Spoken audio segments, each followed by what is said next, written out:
The mission is deeply indebted to the officers of the government of India, the Dalai Lama of Tibet, officials of his cabinet, and the Chinese government. It was solely through their cooperation that this trip was made possible. The undertaking originated at Gangtok, Sikkim, where the political officer for Bhutan, Sikkim, and Tibet has his residency and administrative office. Travel to Gyansi was slow and tedious over the Himalayan barrier. From there, the only formidable obstacle was the crossing of the Brahmaputra River, after which they arrived at Lhasa, the hub of Tibetan life. The two American officers stayed 3 months in Lhasa, continued to Jakundo, and then on to Lanchao in the Kansu province of northern China. They covered an approximate distance of 1,300 miles, which measured in time meant over 100 days in the saddle.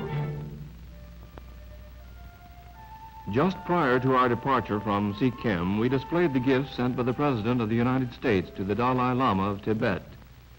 At the British mission to bid us Godspeed were Sir Basil Gould, British political officer, Prime Minister Bhutan, Rani Dorji, and the daughter of the Maharaja of Sikkim. She is examining one of the gifts, a chronographic watch which tells the time of day, day of week, month of year, and moon phases. Kanchenjunga, a famous landmark in this locale, is the second highest mountain in the Himalayas. Its snow-clad peak towers 28,000 feet into the skies of Sikkim. Natula Pass. Our caravan begins its hazardous journey across the Himalayas into the hidden country beyond, and we cross the boundary into Tibet. Because of the difficulty of transportation, we carry only the bare essentials, as we expect to live on the country along the way. A pack train loaded with potatoes for India passes us on the trail. Potatoes are one of the minor exports of the country. Tibet, hidden beyond the impregnable walls of the Himalayas, is a land of mystery and mysticism. Its rugged and primitive beauty can be enjoyed only by those who will endure strenuous travel to almost inaccessible regions. Traveling across the treacherous passes, the bleak and forbidding desert wastes, we see what has made every phase of the Tibetan's life a struggle. Yet 3 million hardy, courageous people call this land their home. In some sections, they live almost entirely on a diet of meat, and only the privileged families can enjoy barley, as that food must be transported under great difficulties from the distant valleys. In the valleys, meat becomes a luxury, and the main diet is barley mixed with buttered tea and called samba. According to geologists, in centuries past, most of Tibet was glacier country. As it became habitable, nomads from all directions threaded their way through the narrow passes and built their homes in the few fertile valleys.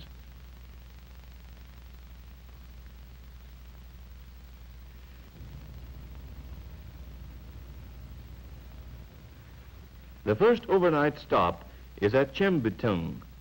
The British have established travelers' quarters for 13 days along the road into the interior.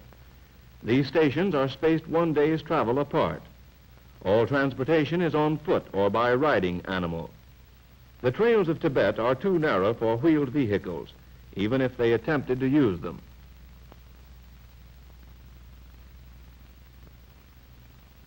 With Natula behind us, our caravan of 35 mules and 15 native travelers moves on. The road to Lhasa, like other roads across Tibet and Central Asia, is a well-worn trail. Over these routes for centuries, caravans have carried the merchandise of the East: tea, rice, gold, musk, silk, jade, and furs. At Yatung, a British Guard of Honor turns out to greet us.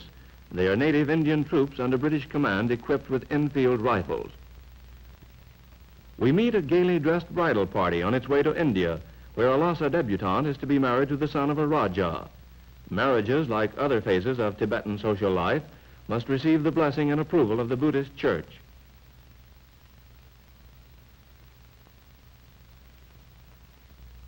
After a slight rest at Yatung, we are given a send-off by the Honor Guard.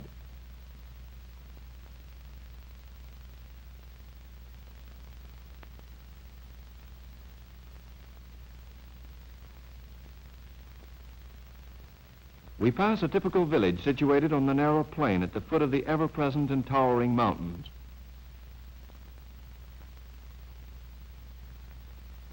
The tallest one, 24,000 feet high, is called Chomolhari, meaning Queen of the Snows.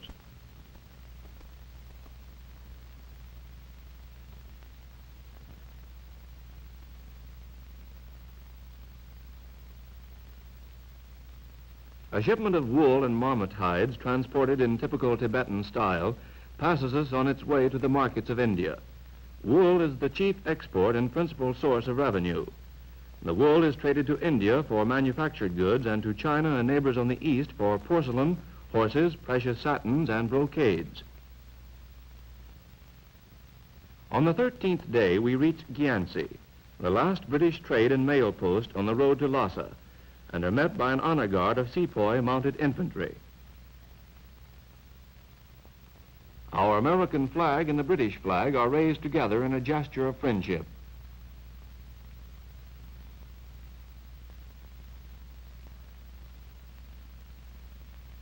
Our first official welcome was rendered by Major Gloin and Tibetan notables. These gifts from the native officials represent a considerable sacrifice on their part and have far greater value than the Occidental conception of such presents. No other offering could have been more welcome than the meat, eggs, barley, and butter. We returned their hospitality by inviting our Tibetan friends to a reception held at the home of Major Gloin, the acting British trade agent.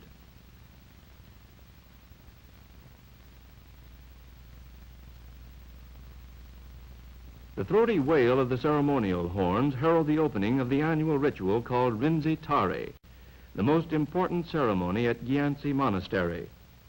This, like all other religious ceremonies, is dramatic proof to the people that the priests of the Lama Church have overpowered and subdued the evil spirits. This particular pageant makes a bid for prosperity during the coming year.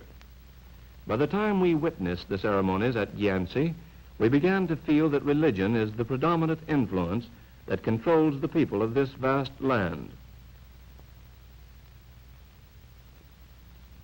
The wizard priests, wearing beautiful robes of Chinese brocade, hundreds of years old, and elaborate headdresses crowned with ornamental coiled serpents, engage the evil spirits, eventually overpowering them, thereby assuring the people of continued prosperity.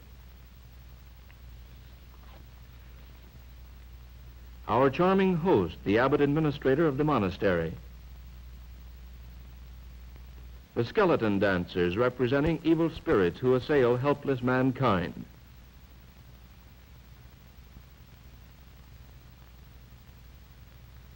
The dance of the lion spirits.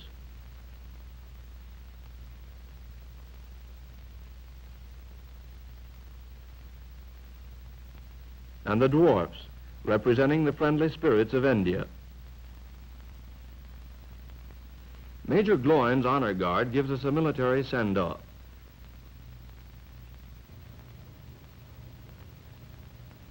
Our horses are small but sturdy. The only difficulty is trying to look dignified riding them. The Eastern Magistrate of Gyansi also comes out to see us off. A yak caravan carrying barley. The very existence of the Tibetans depends upon the yak. It furnishes food in the form of butter, milk, and meat, besides transportation and fuel. The long hair is woven into cloth for tents, and the tough hide is made into a variety of leather products.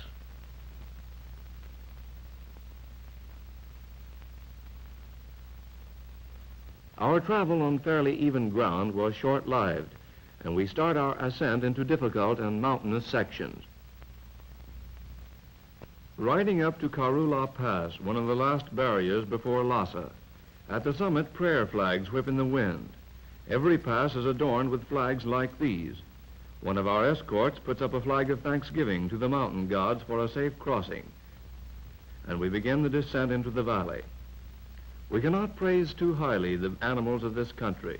Their appearance belies their sturdiness, and they are capable of carrying amazing loads. They're considered the most sure-footed in the world, and often we entrusted our lives to their instinctive sense of balance.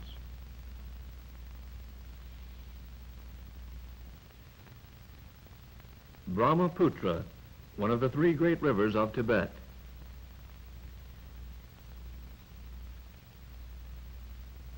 We are met by officials to expedite our crossing.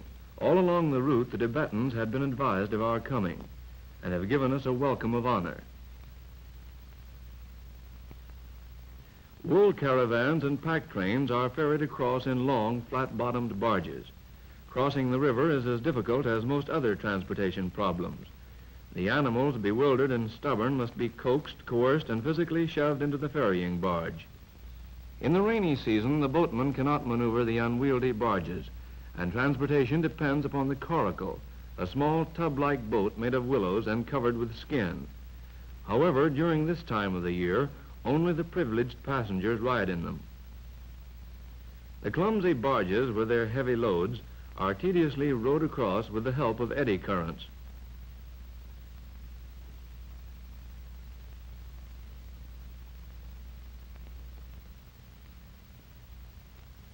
Tibetans are inherently sociable, and on the slightest provocation pause in their labors to visit over a cup of tea. Native drivers congregate at the ferry crossing. Tea is the chief drink of the country, made of barley, salt, and butter. It gives them resistance to hunger and cold. They drink anywhere from 30 to 50 cups a day.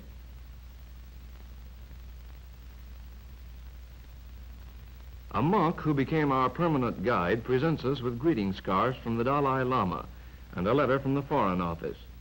The scarf is the Tibetan's calling card. During our stay, we exchanged hundreds of them. Escorted by our guide, we proceed towards Lhasa.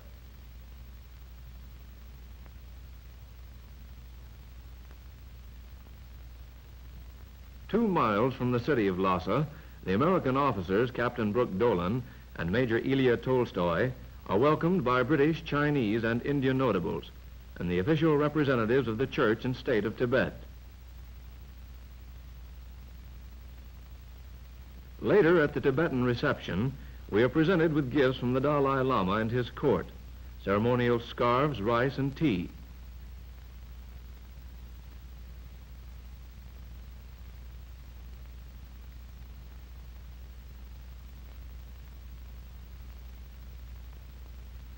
The Dalai Lama sends his own bodyguard, the Tropchi Regiment, to greet us. This is a rare occasion, the first time in history when an honor guard has turned out to greet Americans. It creates great excitement. We review their infantry and their practical native attire.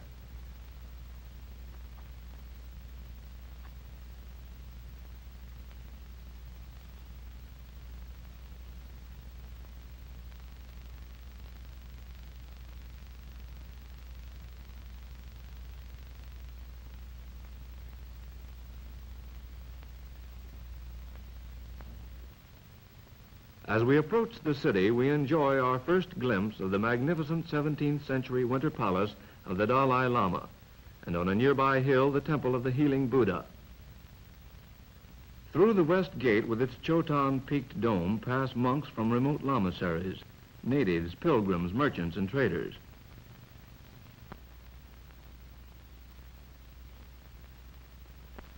The population of the city is estimated at 20,000. Lhasa maintains contact with the outside world through the medium of a telegraph line used principally in trading relations with India. Little of the city is modernized, the installation of electric lights in 200 homes being probably the most conspicuous evidence. All year round, the people use their rooftops to wash and cook, work and play. The Pungang family. The wealth of Tibet is concentrated in 20 of these official families. Twice a Dalai Lama has been born into this circle.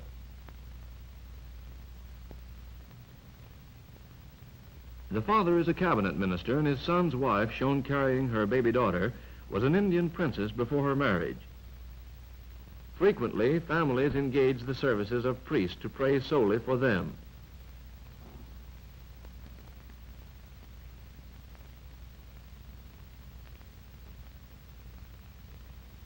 This school is attended by children of mixed, common, and noble blood. It is conducted by a monk who is also the telegraph operator. Two brothers of the Dalai Lama are students. The one shown here, richly dressed, bears a striking resemblance to the young pontiff.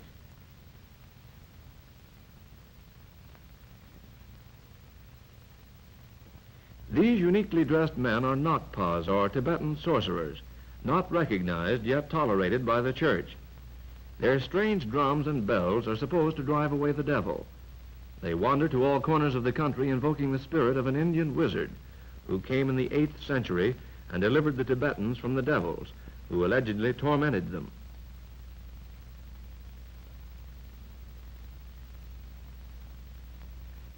The favorite game of the children is chibi. The object is to keep the feathered bird in the air as long as possible. No easy trick. Small Fry here ties his bird to a string. Tibet is still unaffected by the machine age. Hauling, planting, and harvesting are all done by primitive methods. The laborers, content with their lot, chant as they work.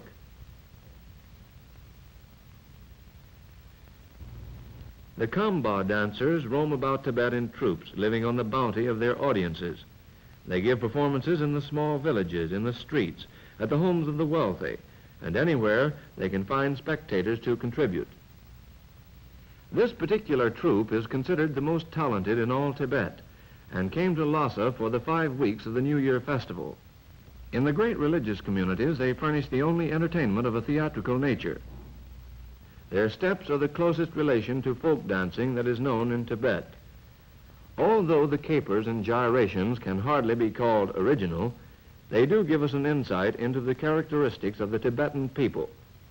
Few races would have the stamina to engage in this performance, especially in the rarefied air of 12,000 feet. And yet these entertainers may put on several shows a day.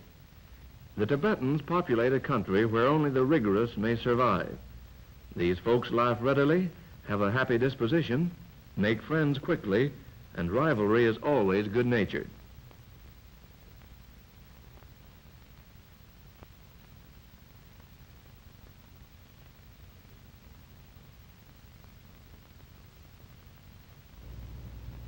The grand finale of their performance is the free-for-all competition of the leading dancers. They choose their own style and give it their all.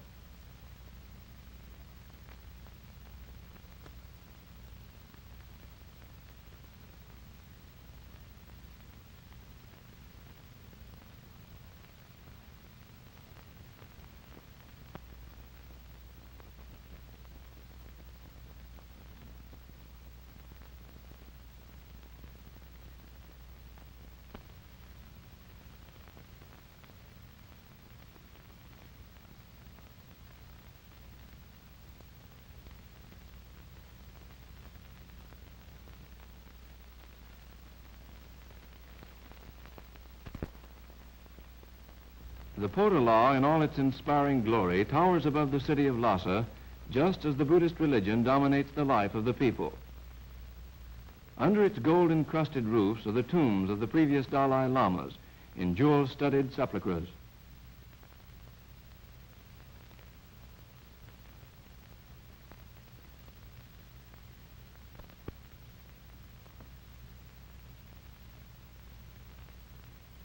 The great road links the Potala, winter home of the Dalai Lama, with the summer palace, his residence from May until October. The Lion of Tibet guards the gate of the summer palace. The grounds cover over 500 acres of gardens and animal preserves. The architecture of its buildings is considerably influenced by the Orientals, but its singular splendor is truly Tibetan. The ornaments bordering the roofs are covered with a layer of pure gold. The workmanship reflects the patience and inspiration of the people that contributed these buildings to their Dalai Lamas. The present Dalai Lama is 10 years old and will not assume absolute control of his people until he reaches 18. In the intervening years, the regent directs his studies and activities and is the temporary ruler of Tibet. There is no higher authority, religious or civil. During the absence of the Dalai Lama in the winter months, a major domo is in charge of the summer palace. This dazzling jade drinking cup with its gold cover and stand is the personal cup of the Dalai Lama.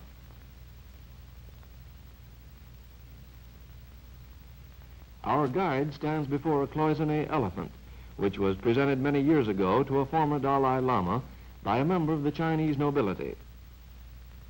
These are gifts that were presented to President Roosevelt by His Holiness the Dalai Lama. These exquisite religious tapestries, known as tankas, are unrivaled for their detailed handiwork.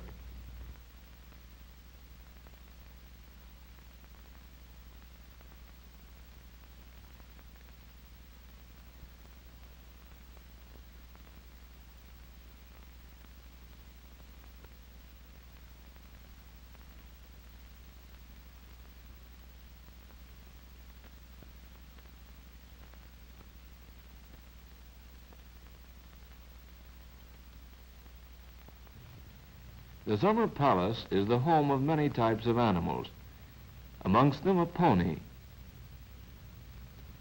mules,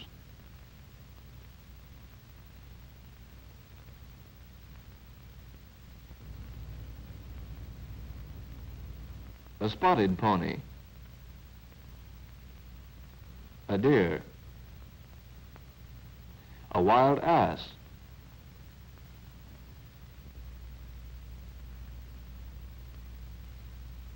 some of his favorite ponies in the stable, wild blue sheep,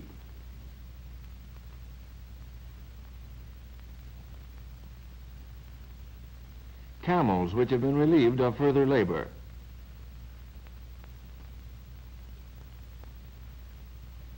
and a Tibetan mastiff, blood relation to the St. Bernard, the grounds of the temple of the serpent demigod. Wildlife enjoys complete safety in all of Tibet, as it is contrary to their religious precepts to kill any animals or birds other than sheep and yak.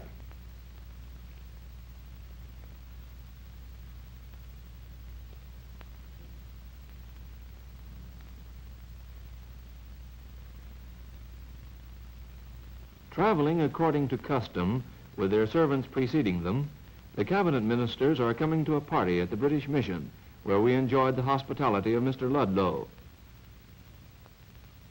Servants help their masters dismount.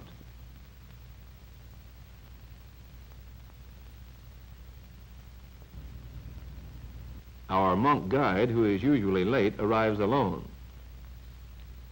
A whole mutton is roasted for the occasion. The luncheon was given at the British Mission for the Kashag, or cabinet members, and other lay and ecclesiastical officials.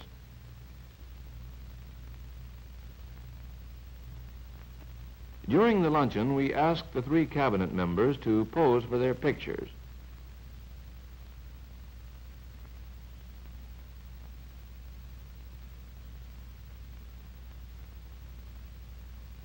Also, high government directors of the Foreign Office.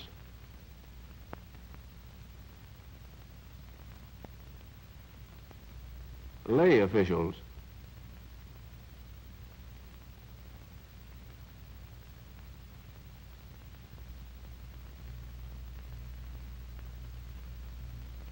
And luminaries from the monastery.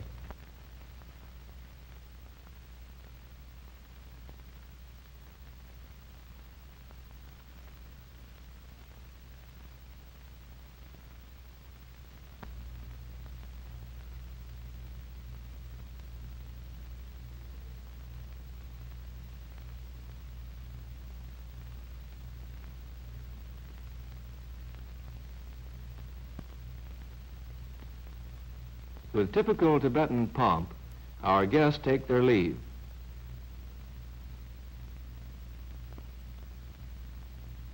Shortly after the party at the British Mission, we were invited to the beautiful palace of the Sarong family. The residence is one of the showplaces of Lhasa and evidences the dignity, wealth, and influence with which these powerful families are blessed. We were presented with an Upso, a cute little Tibetan terrier which became our mascot.